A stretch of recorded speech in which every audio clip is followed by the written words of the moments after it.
So the year is 2004. I'm on this. I own a black, GMC Safari minivan.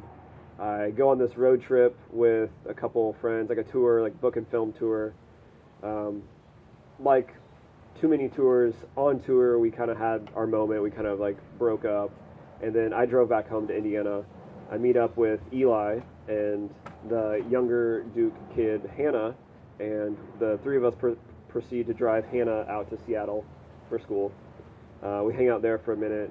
My van breaks down. I have to like call in the friend to like borrow money just to fix it to drive to what was going to be home in San Francisco.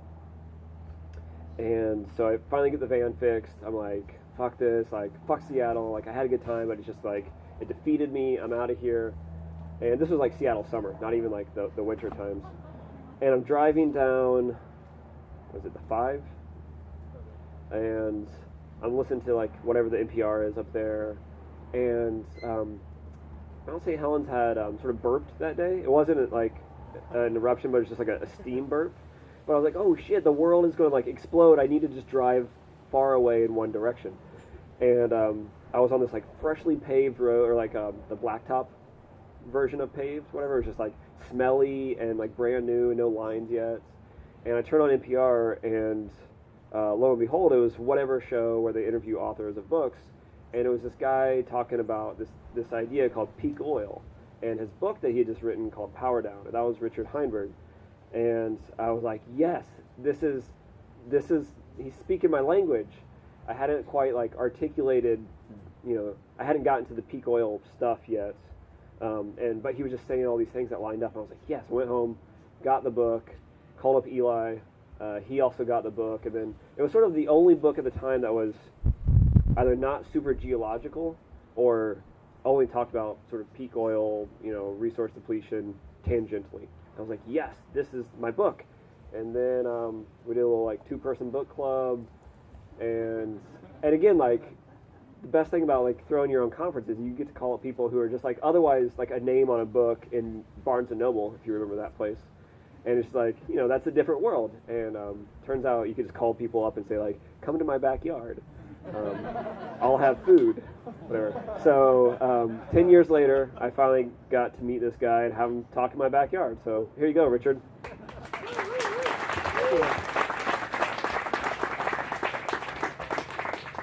Wow, that was one of my favorite introductions ever. Thank you. Let me start by telling you the story of Desdemona, Texas. How many of you have been to Desdemona, Texas?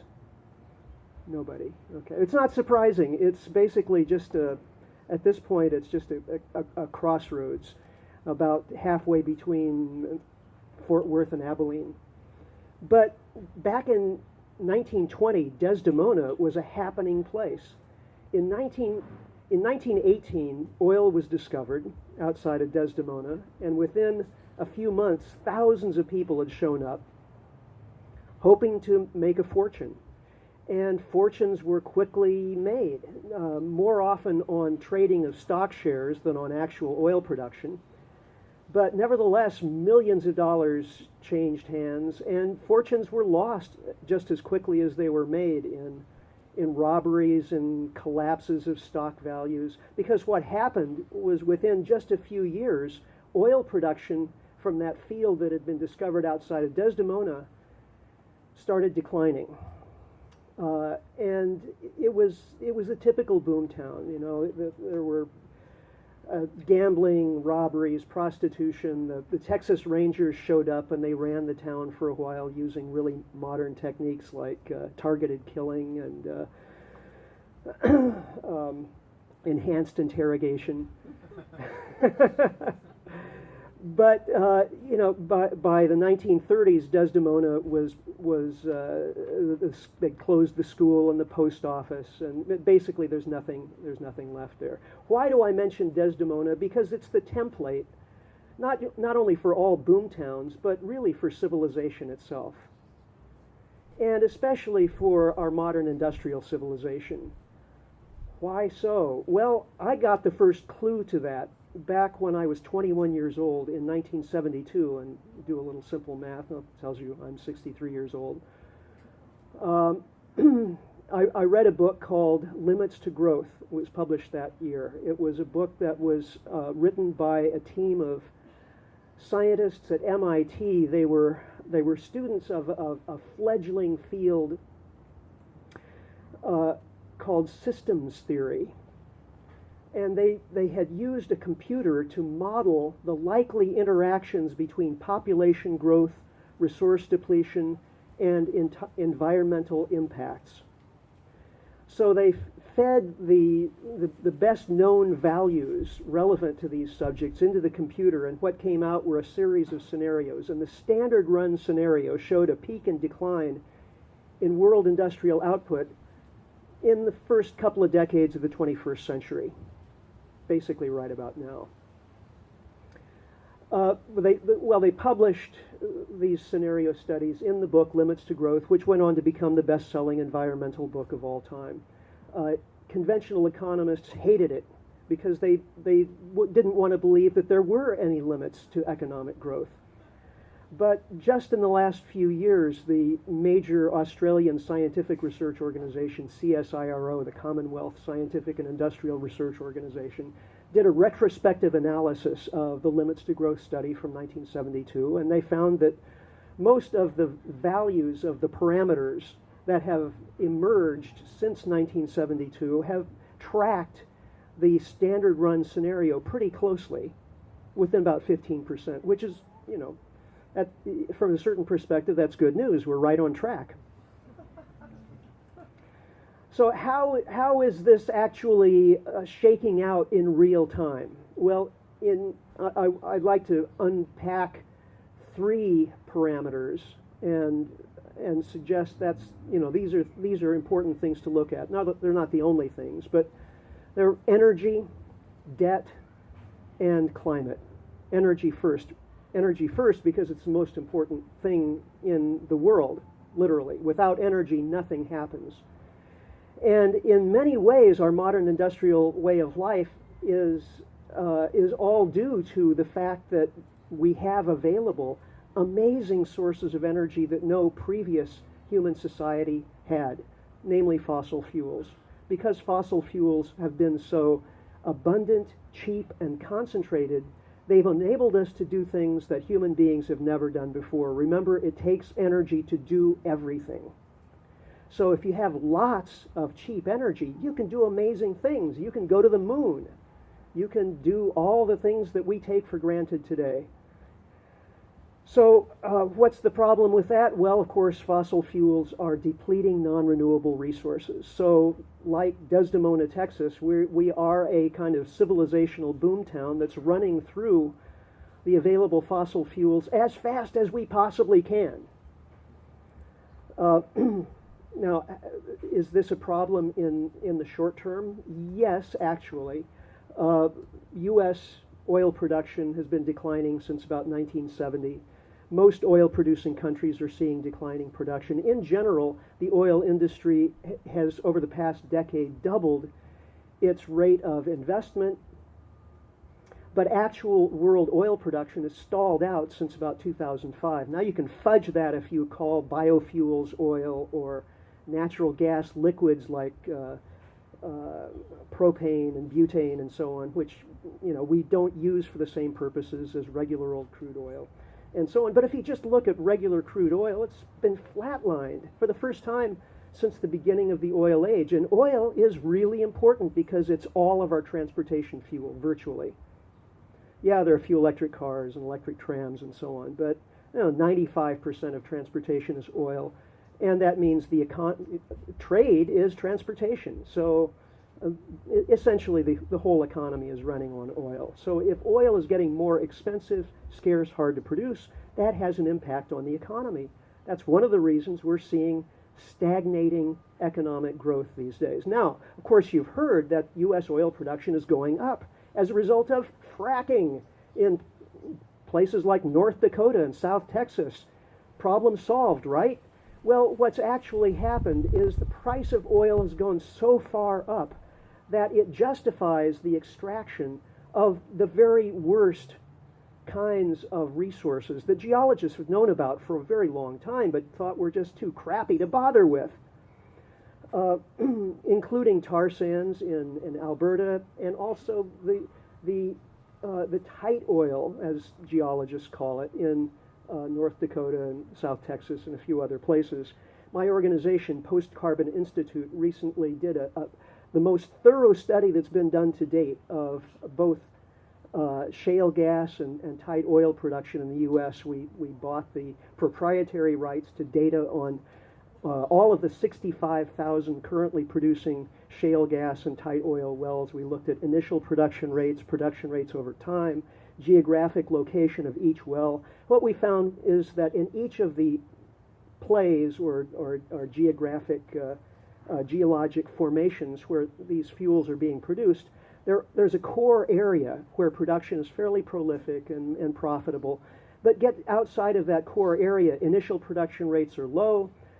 The rate at which production declines is savage, decline rates of 60, 70, 80% in the first year. So that means the companies have to drill and drill and drill just to keep production steady, much less increase it. The result is we're almost certainly going to see a peak of production in these areas by about 2017 and a rapid decline thereafter. Okay. The other organizations like the U.S. Department of Energy are gradually catching up with our analysis, but they've listened for the most part to the drillers, who have every incentive to overstate reserves and potential production, because that's what keeps their stock value up. All of these companies, mostly small companies, we're not talking about the big boys, Shell, ExxonMobil, and so on. They're all heavily leveraged, highly in debt, and so therefore their whole business model depends upon maintaining high stock values, high values of the drilling leases that they have obtained by the millions of acres. And now they're mostly subsisting not on actual sales of product, this is especially true with shale gas, but resale of leases, if they can talk up the value of the leases. So it's basically another bubble. It's another real estate bubble, but just in the form of shale gas and tight oil production. And we've been told that we have 100 years of cheap natural gas. The U.S. is about to become energy independent, and so on. None of this is true. So we're actually in a bit of a bind, because over the short term we are going to be seeing declining world oil production. U.S. natural gas production is going to start declining well within this decade. That's going to have major economic impacts. Okay, that's one, energy. Second is debt. Well, we hear a lot about the problem of debt, mostly people talking about government debt. That's not how I want to attack this at all. If you want to understand our debt dilemma, you have to start at the beginning of the 20th century, when our problem was overproduction. Because we had cheap fossil fuels and powered assembly lines, we could make stuff faster and in larger quantities than people were used to using or buying it. So the solution that was hit upon by industrialists, manufacturers, was consumerism, basically advertising, talking people into wanting and buying more stuff. That could only go so far because people only had so much money. So by the time people started maxing out the amount of readily available income they had around the 1970s, the next solution was helping people to go deeper in debt so that they could consume more. Because by this time, economic growth had become a way of life. Our economy had been built around economic growth by this point. That wasn't true in the 17th or 18th century, but by the mid-20th century, we had gotten used to having ever more cheap energy with which to make the economy continually expand. So in order for the economy to expand, people had to constantly buy more stuff. We had created the world's first consumer economy, and increasing household debt played a huge role in that. So since about 1970, household debt has expanded at about 3 times the rate of GDP growth. Okay, so that's kept the economy growing. But that's not a strategy that you can implement forever. You run into not everybody can, take on that, make the payments on that much debt, and the bank doesn't want to loan you anymore beyond a certain point. And around 2008, around the time of the collapse of the housing bubble, we also ran into basic limits to household and consumer debt in this country and many other industrial countries around the world. The solution to that has been government deficit spending and quantitative easing. If it weren't for those things, the entire financial system of the U.S. would have collapsed, and we would be living in what would be obviously a rerun of the Great Depression, only probably worse. But we've managed to bail ourselves out, and we're doing so continually. Now, of course, there are politicians who say, well, this is a terrible government debt, terrible thing. We should cut off quantitative easing and get rid of government deficit spending. If we were to do that, we would be plunged immediately into depression once again. But are these strategies of quantitative easing and printing money and deficit spending, are these strategies that can be continued in perpetuity? Well, maybe yes, maybe no. We'll find out. But the evidence suggests that we're on life support, essentially. We've reached these limits to growth that were discussed 40 years ago, and that's showing up in a fundamental problem with economic growth, primarily in the previously industrialized world. Okay, the third area where we're bumping up against limits is in the environment, and of course this shows up in climate change. I'm not going to talk about this in any great depth. If you, as I do, have opportunity from time to time to spend time with environmental scientists, climate scientists, and so on, you quickly understand that things are much worse than we're being told. A few months ago, I had the privilege of sitting next to Sylvia Earle, one of the great oceanographers, National Geographic fellow.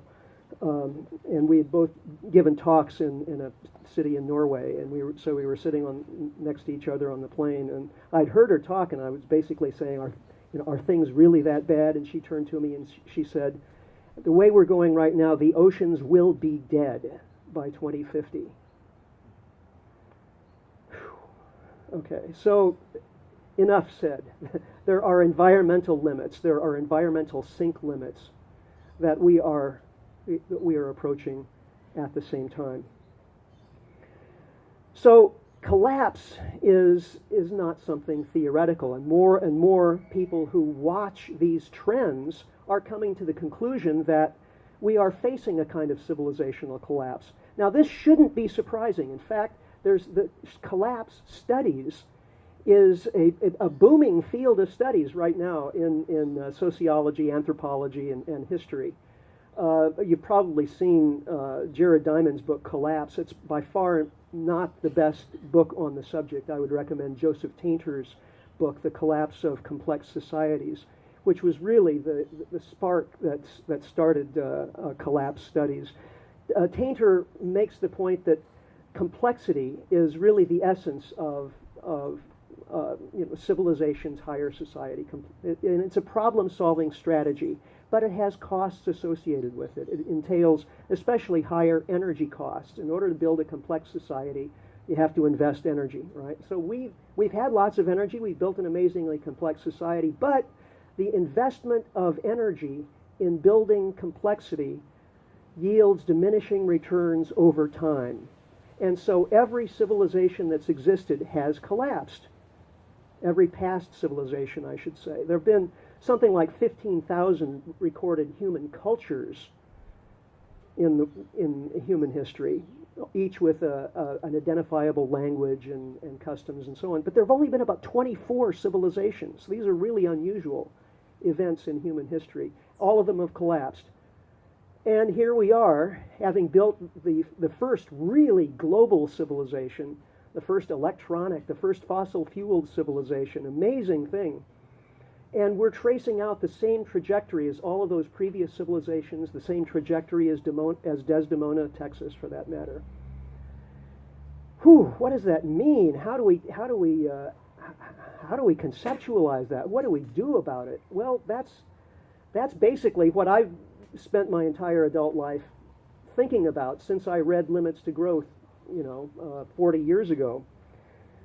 And all of us who stay awake at night thinking about these issues really have come to similar conclusions. Most of us, I would say.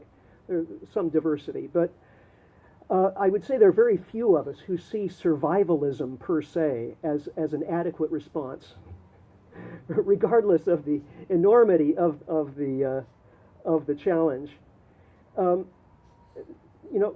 As a previous speaker said, collapse is a normal thing. It's normal in human lives. It's normal in history. So we should try to understand the dynamics of collapse and what it's likely to lead to. Collapse is a process by which societies become more simplified. Having built up unsustainable levels of complexity, they simplify themselves. So that right there tells you a lot about what the future, the post-collapse future, if you will, is likely to look like. Simpler, slower, more communitarian, less mediated by things like automobiles and electronic machines. Now that may sound kind of scary, but that also sounds a lot like how most of human beings throughout most of history have lived. Right? So if you want to prepare for the future, I would suggest doing things like learning practical skills and building community, learning how to share things, because if the financial economy is one of the things that may collapse first in this whole process, that is unlikely to occur overnight, but more likely to occur over a period of decades, then learning how to get by without money makes a lot of sense. Right? Learning how to share, learning how to build community, learning how to do things for ourselves and for each other.